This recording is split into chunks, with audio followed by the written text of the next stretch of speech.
Good morning, students. Today I am explaining you chapter number 2, and the name of the chapter is The Selfish Giant. Every afternoon, as they were coming from school, the children used to go and play in the giant's garden. हर afternoon means रोज़ दिन के time में जब बच्चे school से वापस आते थे तो वो प्ले करने कहाँ जाते थे? जायंट के गार्डन में. It was a large lovely garden with soft green grass. वो एक बहुत बड़ा और बहुत अच्छा गार्डन था जिसकी जो ग्रीन ग्रास थी वो बहुत ज़्यादा सॉफ्ट थी. Here and there over the grass stood beautiful flowers like stars. हर जगह पर ग्रास के ऊपर क्या थे? Beautiful flowers and star. Beautiful flowers जो कि किसकी तरह थे? स्टार्स की तरह.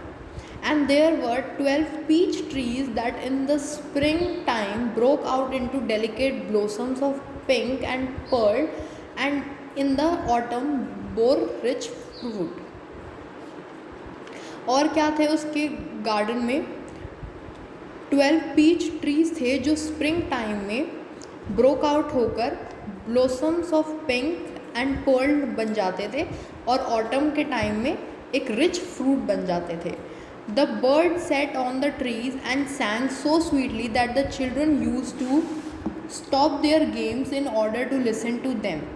जो बर्ड्स थी वो इतना स्वीटली सिंग करती थी कि जो बच्चे थे वो अपने सारे गेम्स सुनकर उन बर्ड्स का सॉन्ग सुनने रुक जाते थे. How happy we are here they cried to each other. उन्होंने एक दूसरे से क्या बोला कि हम यहाँ पर कितने हैप्पी हैं. One day the giant came back. और एक बार जो जायंट था वो वापस आ गया. He had been to visit his friend the Cornish ओर्ज and he had stayed with him for 7 years. वो कहाँ गया हुआ था? अपने फ्रेंड के पास कॉर्निश ओर्ज, और वहाँ वो 7 years तक रहा. After the 7 years were over he had said all that he had to stay, for his conversation was limited and he determined to return his own castle. When he arrived, he saw the children playing in the garden. और उन 7 years में उसकी जितनी भी बातें थी, जो भी उसको कहना था अपने फ्रेंड से, वो सब वो कह चुका था. And now he determined means उसने अपना माइंड बना लिया था वापस अपनी कैसल में आने का, मीन्स वापस अपने घर आने का. और जब वो वापस आया तो उसने क्या देखा कि बहुत सारे बच्चे उसके गार्डन में खेल रहे हैं. What are you doing here? He cried in a gruff voice and the children ran away. अब वो उसने बहुत ही ग्रफ वॉइस मीन्स बहुत ही डेंजरस वॉइस में बहुत ही ज़ोर से ये बोला कि तुम सब यहाँ क्या कर रहे हो. और जो चिल्ड्रन थे सारे वो वहाँ से भाग गए डर के. My own garden is my own garden said the giant. अब जायंट ने क्या बोला कि मेरा गार्डन सिर्फ मेरा गार्डन है. नाउ जायंट कौन होते हैं? Giant is a monster. Any one can understand that and I will allow nobody to play in it but myself. और मैं अपने गार्डन में अपने अलावा किसी को भी प्ले करने के लिए अलाउ नहीं करूँगा. So he built a high wall all around it and put up a notice board. अब उसने अपने गार्डन के चारों साइड क्या करा दी? एक हाई वॉल बनवा दी जिससे कोई अंदर ना आ सके, और एक नोटिस बोर्ड लगा दिया. उस नोटिस बोर्ड पे उसने क्या लिखा? Trace passers will be prosecuted. Means कोई भी यहाँ से जो निकलेगा उसका अंदर आना मना है. He was a very selfish giant. वो बहुत ज़्यादा सेल्फिश था, मतलब बस अपने बारे में सोचता था. The poor children had now nowhere to play. और अब जो पुअर चिल्ड्रन थे, मतलब जो बच्चे थे, उनके पास कोई भी जगह नहीं थी अब खेलने के लिए. They tried to play on the road but the road was very dusty and full of hard stones and they did not like it. उन्होंने रोड पर खेलने के लिए भी ट्राई किया, लेकिन जो रोड थी वो बहुत ज़्यादा डस्टी थी और वहाँ पे काफ़ी सारे स्टोन्स भी रहते थे, इसलिए वो जगह उन्हें पसंद नहीं आई.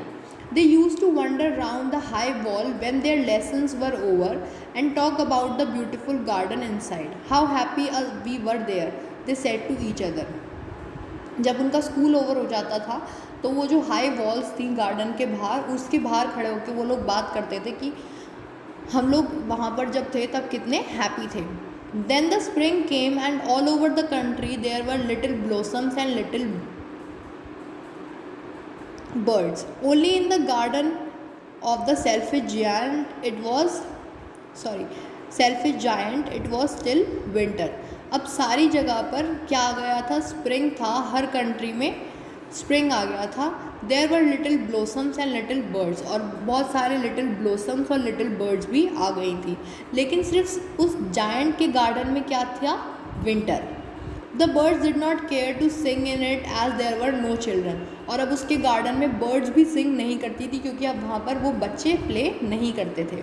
And the trees forgot to blossom, और जो ट्रीज़ थे वो भी भूल गए थे कि वो कैसे ब्लॉसम करते थे.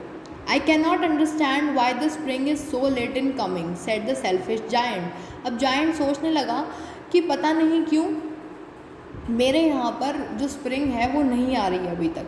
As he sat at the window and looked out at his cold white garden, जब वो कहाँ बैठा हुआ था, अपनी विंडो पर और अपने कोल्ड वाइट गार्डन, क्योंकि वहाँ उसके गार्डन के ऊपर तो विंटर था, तो इस वजह से उसका जो गार्डन था वो सारा वाइट था. I hope there will be a change in the weather, और वो क्या सोच रहा था कि जल्दी से वेदर चेंज हो जाए. But the spring never came not the summer, लेकिन ना तो कभी वहाँ पे स्प्रिंग आई ना ही समर आया. The autumn gave golden fruit to every garden but to the giant's garden she gave none. अब जो ऑटम वाला सीज़न था उसने हर गार्डन में गोल्डन फ्रूट्स दिए, लेकिन जायंट के गार्डन में नहीं दिए. He is too selfish she said, और उसने क्या बोला कि जो जायंट है वो बहुत ज़्यादा सेल्फिश है.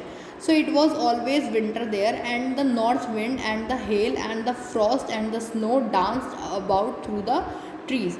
अब उसने क्या बोला कि इसलिए जायंट के गार्डन में हमेशा विंटर ही रहेगी, हमेशा वहाँ पे विंड हवा चलती रहेगी तेज़ तेज़, फ्रॉस्ट रहेगा, स्नो रहेगी. One morning the giant was lying awake in his bed when he saw some lovely sight. एक मॉर्निंग में जब जायंट उठा तो उसने कुछ बहुत अच्छी चीज़ देखी.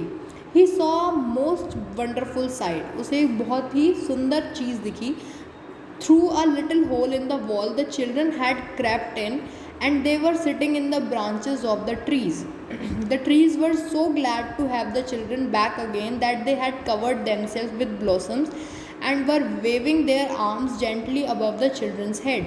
The birds were flying about and twittering and delight, and the flowers were looking up through the green grass and laughing. It was a lovely scene, only in one corner it was still winter. अब क्या हुआ, जो वो छोटे बच्चे थे वो किसी छोटे से होल के थ्रू उस गार्डन के अंदर आ गए, और वो कहाँ बैठे थे, उस ट्रीज़ के नीचे वो लोग बैठे थे.